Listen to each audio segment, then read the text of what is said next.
بات آگے بڑھاتے ہیں علامہ صاحب، اور اب یہ ذرا بتائیے کہ آپ کا ایک جو لائف سٹائل تھا وہ انتہائی سادہ تھا، بہت سادہ، کھردرے لباس پہننا، سادہ سے خوراک کھانا، یہ کیا ہے؟ یعنی دنیا کو آپ نے کوئی اہمیت نہیں دی؟ قطعاً اہمیت نہیں دی، اور کبھی پلٹ کر دیکھا بھی نہیں ہے۔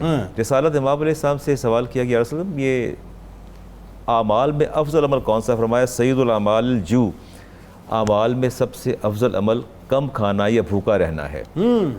سیدہ کائنات فرماتی ہیں کہ آپ کے آخری ایام تھے تو میں نے آپ کے بدن اقدس پہ ہاتھ رکھا تو بالکل کمر کے ساتھ لگا ہوا تھا، تو میں نے کہا وسلم اتنا تو کھا لیا کریں، کم از کم اس کی جو ہے وہ وضع تو بہتر ہو جائے۔ تو آپ نے فرمایا کہ آپ نہیں چاہتی کہ میں اپنے بھائی اپنے انبیاء کے ساتھ جا کے ملوں؟ اور فرمایا جو اللہ کی رضا کے لیے ایک لقمہ کم کر دیتا ہے اللہ اس کا درجہ جنت کے اندر بلند فرما دیتا ہے۔ سبحان اللہ۔ اور فرمایا کہ کوشش کیا کرو کہ کم سے کم کھایا کرو، اور تاکہ تمہارے درجات بلند ہو اور تم انبیاء کے صف میں جا کے کھڑے ہو جاؤ۔ یہ چیزیں ہمیں بڑی یعنی شدت کے ساتھ، انٹینسٹی کے ساتھ نظر آتی ہیں سالم بن عبداللہ میں، آپ کے والد گرامی میں، اور دادا کے اندر نظر آتی ہیں۔ عبداللہ ابن عمر کھانا کھا رہے تھے اور گوشت اور ساتھ زیتون، دو چیزیں تھی ساتھ۔ رسالت امام علیہ السلام کے پروردہ محدث امت عمر فاروق تشریف لائے، فرمایا کہ بیٹا یہ کیا کر رہے ہو؟ آئندہ ایسا نہ کرنا، ایک دن گوشت اور روٹی، ایک دن زیتون اور روٹی، ایک دن نمک اور روٹی، ایک دن دودھ اور روٹی، اور ایک دن خالی سوکھی روٹی۔ کہا کہ آپ یہ کیا کرو، اور آپ بالکل ایسا کرتے، انتہائی کم کھاتے، اور آپ کا معمول یہ تھا کہ زیتون اور روٹی کھاتے۔ اور ابو میر نے آپ سے سوال کیا حج کے موقع پر، فرمایا کہ آپ کا جسم بڑا تر و تازہ اور بڑا شاداب ہے، اس کی کیا وجہ ہے؟ تو آپ نے فرمایا کہ میری جسم کی تازگی کی بنیادی ابو میر وجہ یہ ہے کہ میں صرف روٹی اور زیتون کھاتا ہوں اور کچھ نہیں کھاتا۔ اور فرماتے کھاتا بھی کب ہوں، روٹی اور زیتون ڈھانپ کے رکھ دیتا ہوں، اور جب مجھے شدت کی بھوک لگتی ہے اور میں اپنے آپ پر قابو نہیں رکھ پاتا تو اس کو ہٹا کے، غلاف کو ہٹا، کپڑے کو ہٹا کے پھر میں کھاتا ہوں، وگرنہ میں نہیں کھاتا۔ یہ آپ کے کھانے کا عالم تھا۔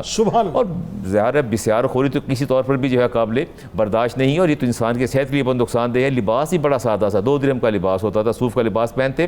اور مزے کی بات ہے آج مجھے کسی بیوروکریٹ سے ملنا پڑ جائے، یا کسی سربراہ مملکت سے ملنا پڑ جائے، کسی عہدیدار منصبدار سے ملنا پڑ جائے، 10 دفعہ میں اپنے ملبوسات کو دیکھتا ہوں کہ آیا اس قابل ہے یا نہیں، لیکن آپ کا یہ معمول یہ تھا، آپ کا معمول یہ تھا کہ آپ 2 درہم کا لباس پہنا ہے، اور 2 درہم کا لباس پہن کے آپ خلیفہ کے دربار میں، اور خلیفہ آپ کو اپنے ساتھ بٹھاتے تھے، آپ نے سے دور نہیں کرتے تھے۔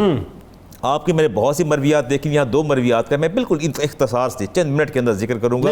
آپ فرماتے ہیں کہ میرے نبی نے ارشاد فرمایا تم کالے دانے کو اپنے اوپر لازم کر لو، ان میں موت کے علاوہ ہر بیماری کا علاج ہے۔ کلونجی کی بات ہو رہی ہے، تو یہ پیغام ہے ناظرین کے لیے کہ کلونجی کو اپنی زندگی کا حصہ بنا لیں۔ اسی بات ابھی ترمذی کی روایت آپ نے فرمایا لا یکون المؤمن لعانا، کہ میرے نبی نے فرمایا کہ مومن کبھی لعنت کرنے والا نہیں ہوتا، اور کسی بھی شخص پر معین لعنت کرنا قطعاً درست نہیں ہے، قطعاً درست نہیں ہے۔ آپ اس کے فعل اور عمل پر تو لعنت کر سکتے ہیں، چونکہ لعنہ کا معنی ہوتا ہے عربی کے اندر رحمت سے دور کرنا، اور رحمت کا مالک اللہ تعالیٰ ہے، اور اللہ ہی اپنی رحمت سے دور کر سکتے ہیں۔ ایسا ممکن نہیں کہ بندہ کسی کو رحمت سے دور کرے۔ تو فرمایا کہ مومن جو ہے وہ کسی پر معین لعنت نہیں کرتا، اس کے فعل پر لعنت کرتا ہے۔ اور یہ بھی بڑا پیغام ہے ناظرین کے لیے، جب بھی کسی پر لعنت کی جائے اس کے فعل پر، عمل پر کی جائے، اس کی معین شخصیت پر لعنت نہ کی جائے۔ تو آپ فرماتے ہیں کہ میرے نبی نے فرمایا لا یکون المؤمن لعانا، کہ مومن جو ہے کبھی لعن طعن کرنے والا نہیں ہوتا۔ تو یہ آپ نے ہمیں پیغام دیا، اور بڑی سادہ زندگی۔ اور آپ فرماتے ہیں کہ میرے والد نے پوری زندگی میں، عبداللہ ابن عمر نے پوری حیات کے اندر ایک مرتبہ اپنے خادم پر تان کیا یا اس کو برا بھلا کہا، فرمایا اس کے بعد اسے آزاد کر دیا، غلام کو آزاد کیا، اور ساری زندگی میں نے اپنے والد کے منہ سے کسی کو لعن کرتے نہیں دیکھا۔